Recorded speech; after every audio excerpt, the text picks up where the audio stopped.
Okay. So, we're given this differential equation.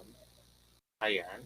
So, we are to find the particular solution given the conditions that when t is 0, y is 3, and then when t is 0, y prime is equal to 1. Yeah. Okay, so ang gagawin natin is we need to find the Laplace transform of a y double prime. So, anong Laplace transform ng y double prime? Okay, so that's equal to ay, s squared y of s minus s of y of 0 minus y of prime 0. Okay? But what is y of 0? So y of 0 is 3, and then y of prime 0 is equal to 1. So therefore, the Laplace transform of y double prime is s squared y of s minus 3s minus 1. And of course, the Laplace transform of y is equal to y of s.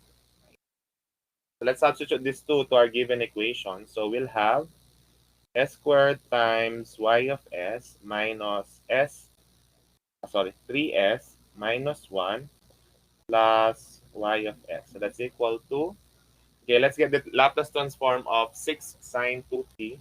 So that's equal to 6 times, okay, so what is the Laplace transform of sine? Sine is, tama ba ako? Sine, yung Laplace transform ng sine nt is equal to n over s squared plus n squared. Tama ba? S squared plus n squared.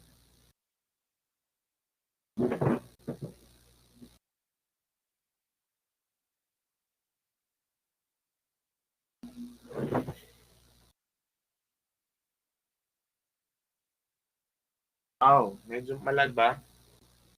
Okay, wait. So what? Tama ba ako sa transformation ko ng sine? Ayan. So, anong value ng n natin? So, n is 2. So, therefore, this is 2 all over s squared plus 2 squared. Okay? And then, let's factor out y of s dito. Yung y of s dito, let's factor it out. So, y of s times s squared plus 1. Okay, so that's equal to 12 over s squared plus 4. Tapos transpose natin itong dalawa plus 3s plus 1.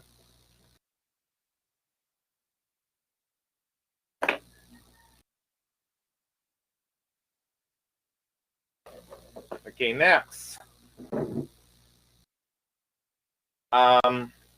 Okay, so before we divide the whole equation by s squared plus 1, we need to add these three terms first. Okay, now get the LCD. So the LCD is s squared plus 4. To divided by this times 12. So that's 12 plus. So to divided by to. So that's 1 times 3s. So that's 3s times s squared plus 4 plus 1 times 1. So that's s squared plus 4. Yeah.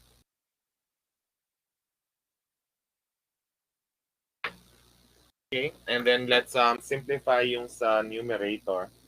So, ito ay magiging 3s cubed plus 12s. Ayan. 3s cubed plus 12s. So, tanggalin na natin yon. So, I'll have 3s cubed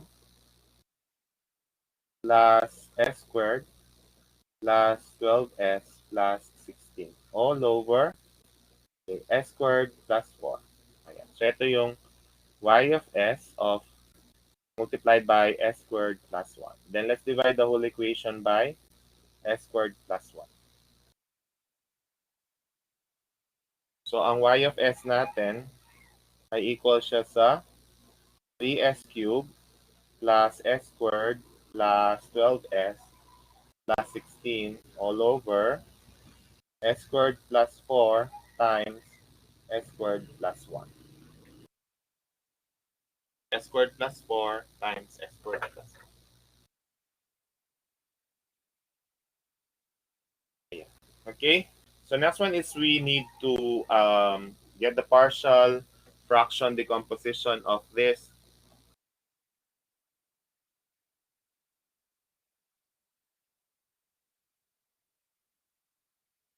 Okay, so ito ay hindi naman factorable. Ito din ay hindi factorable. At pareho silang case 2, quadratic na non-repeated. So kung pareho silang quadratic non-repeated, so kopyahin ko lang yon. So 3s cubed plus s squared plus 12s plus 16 all over s squared plus 4 s squared plus 1. So that's equal to, so as plus b all over s squared plus 4 plus cs plus d all over s squared plus 1. Okay, so yung ating partial fraction decomposition form.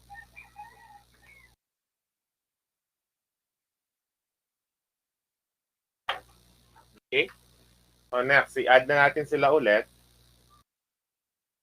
So, sulat ko na naman, 3s cubed plus s squared plus 12s plus 16 all over s squared plus 4 times s squared plus 1. That's equal to, so yung LCD natin ay same, s squared plus 4, then s squared plus 1. So ito divided by ito, so that multiply yung as plus b times s squared plus 1 plus the quantity cs plus d times s squared plus 4. Okay? And then we can cancel the denominator. Yan. Since na-cancel na natin yung denominator, so, okay, so mag-assume tayo ng value para makuha natin yung, okay, saan gusto niyo? Mag-assume tayong value or mag-coefficient tayo?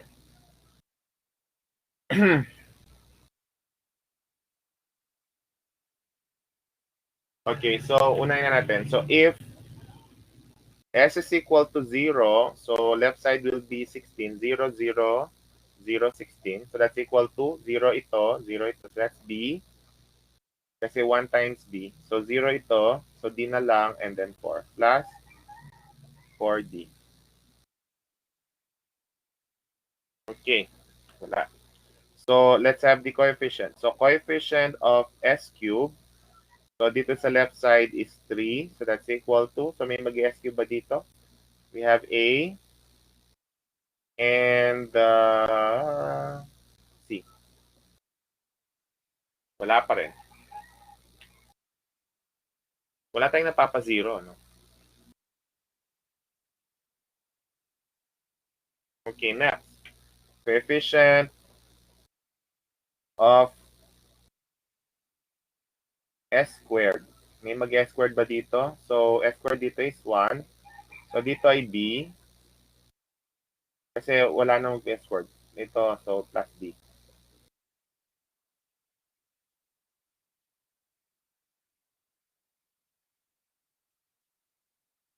Ayan. Okay, so ito at saka ito. Ayan. So, gawin natin siyang i-equate natin ito. So, that's b plus 4d. Ayan. So, minus na lang natin para makancel yung b. So, we'll have negative 15 is equal to negative 3d. So, d is equal to 5.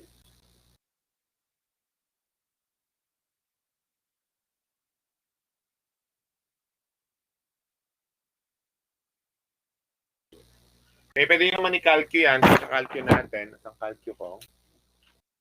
Gusto nyo siyang i-check. So, check natin siya sa mode 5.1. Ayan. So, that's 1, 1, 1, 1, 1, 1. And then this is 1, 4, 16. So, the answer is 5 and negative 4. Sandali. So, kung d ay 5, so therefore, 1 is equal to b plus 5. So, b is equal to negative 4. Ayan. Okay, negative 4. Okay, next one ay, okay, yung constant naman. Ay, pareho lang lalabas. Kung constant, yung b. Okay, s naman, s. Okay, coefficient of s. Okay, coefficient of s, so left side we have 12. So that's equal to, ang mag-s lang dito ay yung a. Dito naman, plus 4c. Ayan. So meron tayong 3 is equal to a plus c. Then we subtract. So this is 9 is equal to cancel. So that's 3c. So c is equal to 3. So if that's the case,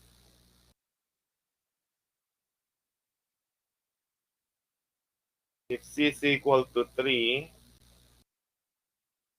what's a? If c is equal to 3, so 3 is equal to a plus 3. So a is equal to 0.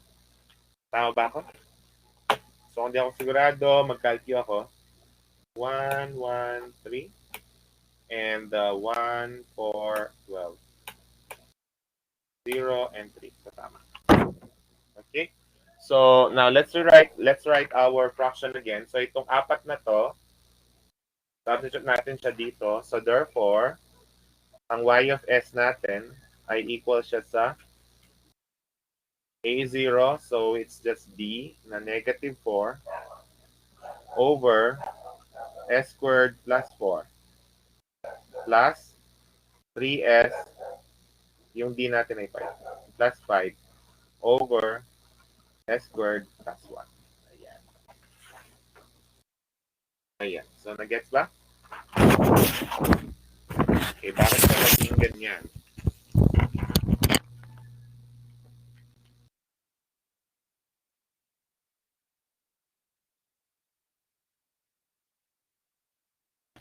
Okay? Ayan. So ito ay, anong nagamit natin dito?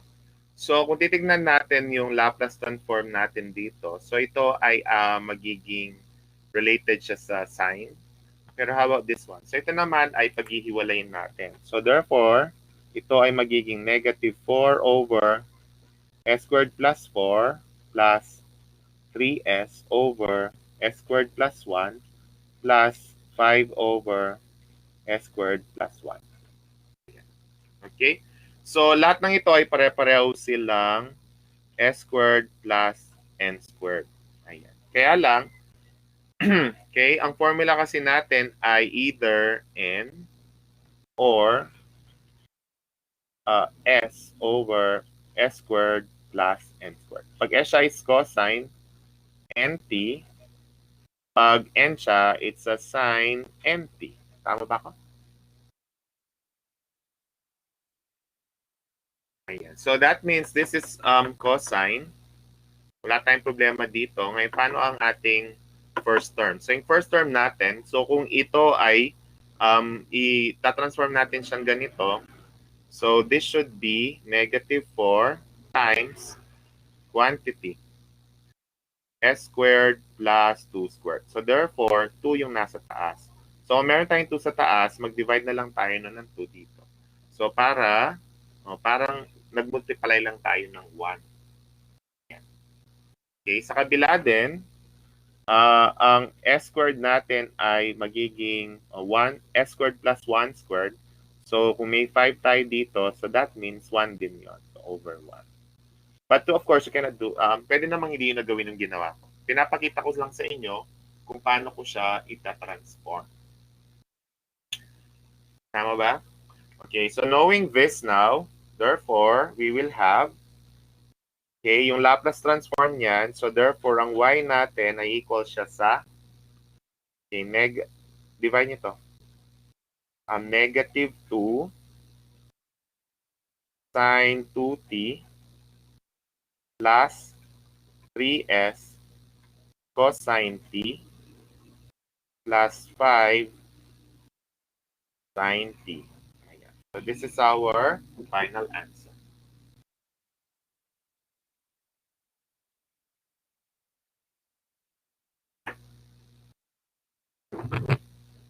So that's our final answer. My question?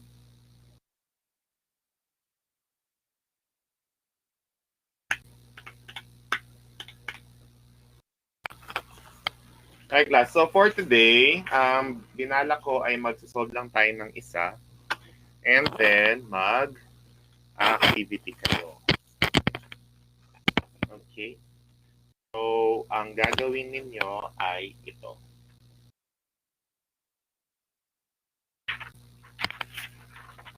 Yung ano.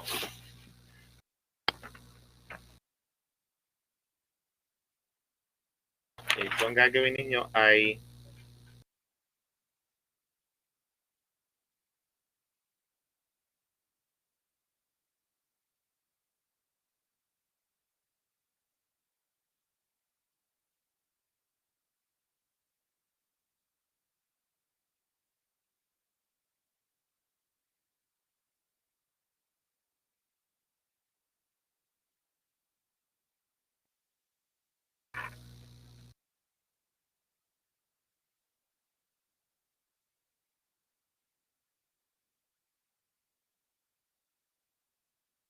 ayan. So, ito yung activity nyo for today.